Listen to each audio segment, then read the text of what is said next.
hantu di kolong tempat tidur.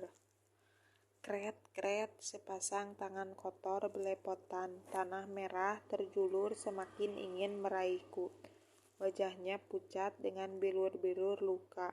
Pemilik tangan kotor itu menyerang hingga gigi tak beraturan itu terlihat jelas. Matanya menatapku tajam, terasa begitu menusuk dan mengancam. Ingin rasanya aku lari, entah mengapa kaki ini mendadak lemas, gak bertenaga. Mau teriak juga tidak bisa. Keringat dingin membanjiri. Jantung berdetak makin kencang. Pandanganku pun mulai kabur. Andai ini waktunya aku dipanggil Sang Pencipta, aku pasrah.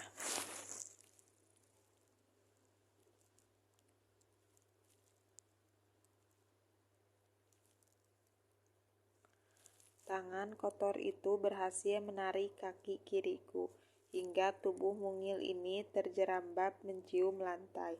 Tenaga yang tersisa berusaha kukumpulkan untuk melepaskan diri. Aku meronta sekuatnya, menendang apa saja yang kubisa, tapi sia-sia. Sosok mengerikan itu sudah begitu amat sangat dekat, sampai-sampai aroma anyirnya tercium. Napasnya yang memburu pun terdengar begitu jelas di telingaku. "Jangan ganggu saya, pergi, tolong," teriakanku dengan suara parau. Baru kusadari, kuku-kuku tangan makhluk mengerikan itu panjang dan tajam. Dia berhasil mencengkram kedua tanganku. Kukunya menimbulkan baret yang dalam. Perih, ku coba mengulingkan badan. Hanya dalam sekali sentakan berhasil. Cengkramannya lepas, tapi aku tak bisa menghindar dari kaki meja di dekatku. Kepala ini pun terbentuk kaki meja itu, lantas gelap. Bing, nyaris aku melompat bangun, mendengar alarm BB yang kupasang berbunyi. Astaga, pukul 6 pagi. Masih setengah mengantuk. Aku bergegas ke kamar mandi. Gak bisa kubayangkan andai terlambat lagi sampai ke kantor. Pak Aldo pasti sudah merancau lagi seperti kemarin. Perih, tiba-tiba aku berjingkat, kaget ketika tubuhku tersiram air dari shower. Perih baru sadar dan kedua tanganku terlihat seperti bekas cakaran. Astaga, bukannya semalam itu hanya mimpi buruk, tapi kenapa di kaki kiriku juga terdapat bekas cakaran? Malas mikir yang tidak-tidak. Mengingat waktuku tidak banyak, kejadian itu nyaris aku lupakan. Benar saja, gara-gara kesiangan, Pak Aldo kelihatan begitu menyeramkan pagi ini. Tanpa senyum, tanpa banyak bicara, dia hanya meletakkan berkas-berkas kertas kerja di mejaku. "Gila kamu, 1 minggu ini terlambat melulu, gak takut ya?"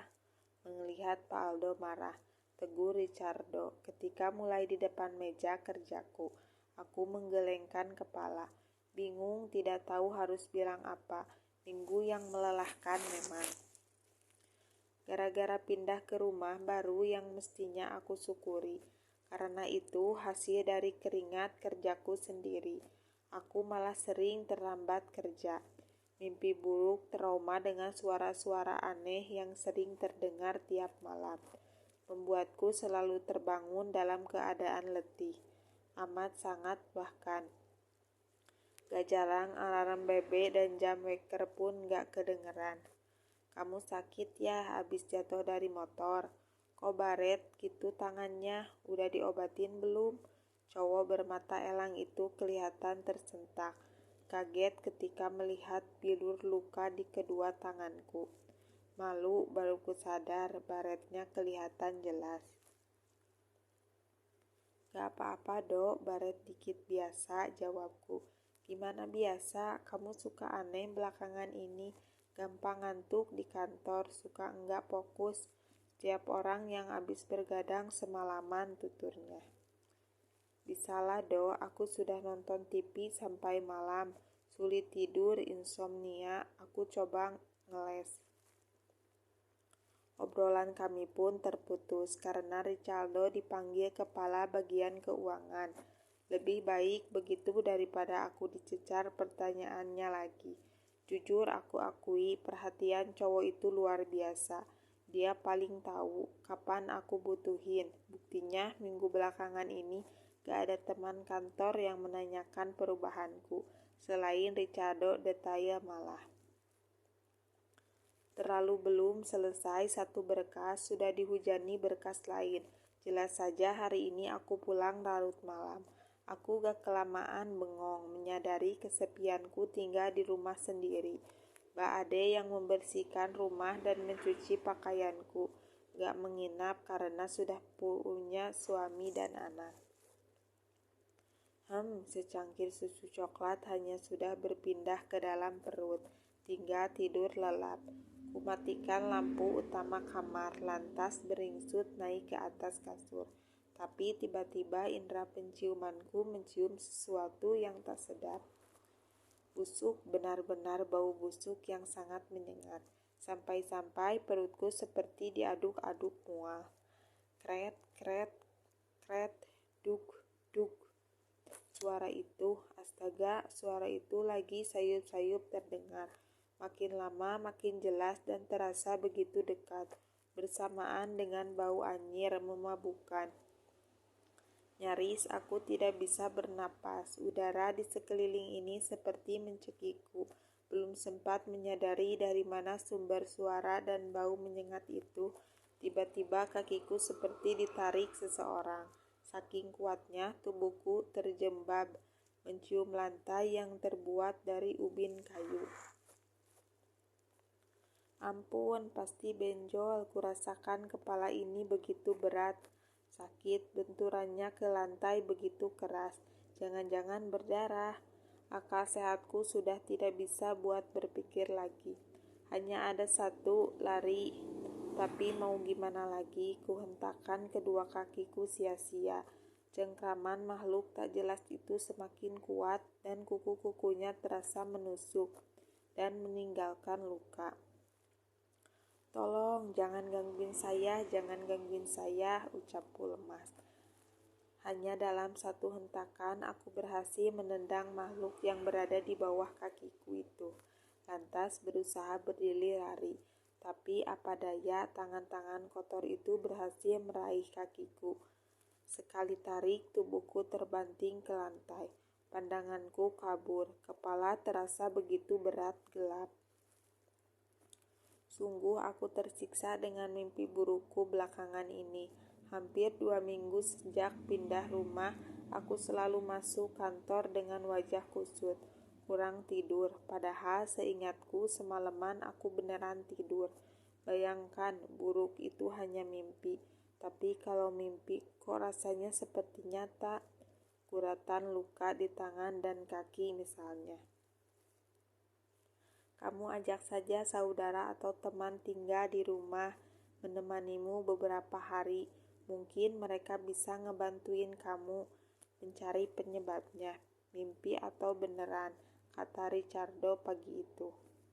Sulit juga mengandalkan bantuan orang lain. Sejak lulus kuliah, aku memang terbiasa mandiri. Gak mau ngerepotin orang, gak heran.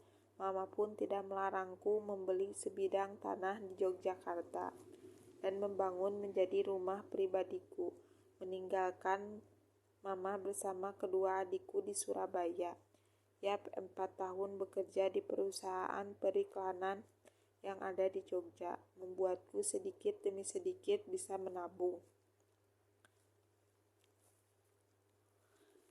Targetku hanya satu, punya rumah sendiri. Nggak enak bekerja mati-matian, tapi uang gaji dihabiskan untuk membayar kos. Gara-gara terlalu sering mengejar karir demi sebuah rumah, aku pun rela kedua adikku menikah duluan. Gak apa-apa, toh hari kini wanita sudah biasa memilih karir duluan daripada lembaga perkawinan.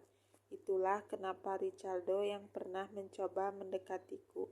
Lebih dari sekedar teman biasa sampai angkat tangan.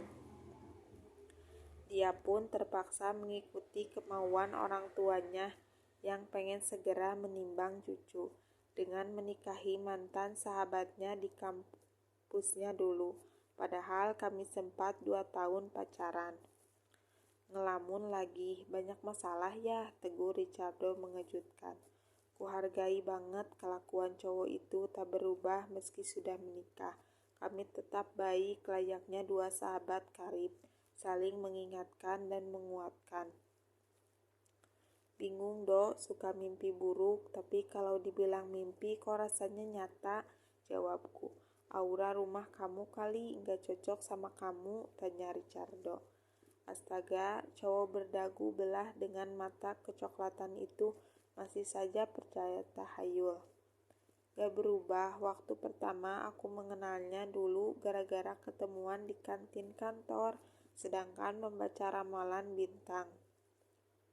Terus gak lama kami ditugaskan dalam satu divisi. Kulihat beberapa buku psikologi dan novel misteri ada di tumpukan buku di samping meja kerjanya. Mulai deh, senayangan mikir yang enggak-enggak. Udahlah jangan bikin aku takut, malas ngomongin begituan, gak percaya ucapku. Gak percaya, kok takut, ladekannya sambil menyodorkan secangkir kopi yang dia bawa. Baik juga ngebikinin kopi saat moodku lagi jelek. Serius Cahaya, sebaiknya kamu konsultasi dengan psikolog atau paranormal kalau perlu. Mimpi-mimpimu pasti ada artinya. Dulu almarhum nenek juga sering cerita kalau tempat tinggal kita seperti jodoh atau pacar. Mesti ada kecocokan. Andai tidak cocok bisa membuat kita apes melulu, tuturnya. Ya elah, hari gini ngomongnya begituan. Udahlah, baik ke meja kamu dan kerja. Aku tambah pusing nih dengerin rumpian ajaib itu, protesku, sambil memberi kode agar dia balik ke mejanya. Diokir pikir, bener juga kali rumah baru yang kutinggali sekarang gak bawa hoki. Malah sebaliknya. Gimana dong, kan aku sudah membangunnya dengan susah payah. Desain interiornya saja aku ikut turun tangan. Aku gak bisa begitu saja mempercayai omongan Ricardo, meski hati kecilku membenarkan pendapatnya itu. Ntar juga aku terbiasa dengan rumah baru ini. Sengaja aku mengubah penerangan di kamar menjadi lebih terang dari biasanya. Spray, korden, dan karpet pun kuganti dengan warna yang lebih cerah. Tujuannya sederhana, ubah mood lebih baik. Tapi nyatanya gak berubah juga. Minggu ketiga berat badanku sampai menyusut drastis. Gila banget, tiap hari ngerasain teror yang tidak jelas. Sampai-sampai aku pun pindah, tidur di sofa di ruang tengah. Baru deh aku bisa merasakan tidurku lebih nyenyak. Meski suara aneh dan berisik itu tetap saja terdengar. Sumbernya ada di kamar.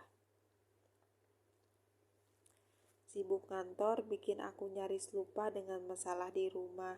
Toh aku masih bisa mengantisipasinya dengan pindah tidur ke ruang tengah, lantas mengenakan earphone buat mendengarkan musik klasik, sampai akhirnya benar-benar bisa tertidur.